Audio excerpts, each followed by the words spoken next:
My apples have worms. Hey, it's Eric Osnes here with ericismybanker.com and CMG Home Loans with my weekly update on mortgage rates for the week ending October 5th, 2023. Yeah, my apples have been worms. I've been working on this problem for quite a few years, and they're getting better, but I'm not out of the woods yet. I've still got a few of those pesky buggers hanging around. To get rid of them, one thing you have to do is pick the apples up off the ground the minute they fall before the worms can make their way into the soil and start that cycle all over again. Speaking of cycles, we've still got worms in our interest rate cycle too. Friday brought the Bureau of Labor Statistics, BLS, September jobs report, which came in way above expectations, with non-farm payrolls surging 335,000 jobs. That was against expectations of 170,000 jobs.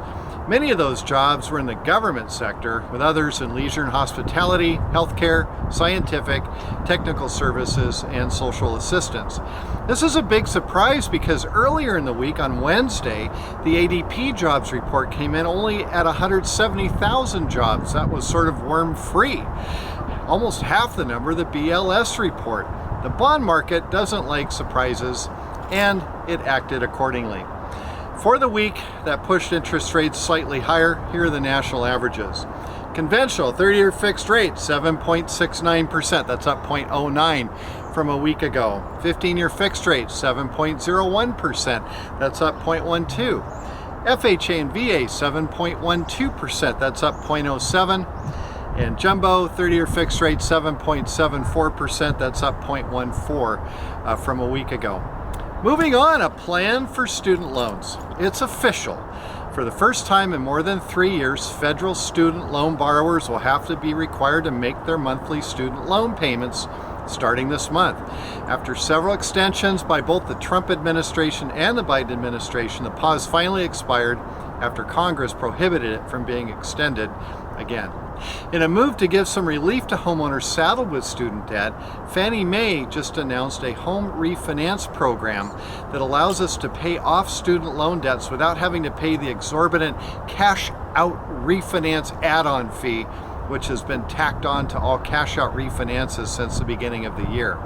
Although mortgage rates are still elevated, rolling student debt into your mortgage could give you some significant monthly payment relief and may give you an overall lower blended interest rate as well when we look at everything together. It's definitely worth running the numbers to see if there's a benefit.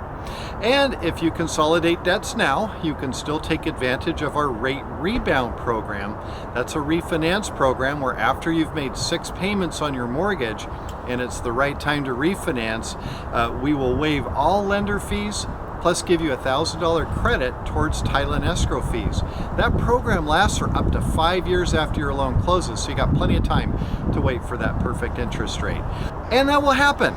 There will be some apples in the future with fewer worms in them, I promise. We're just waiting for that to happen.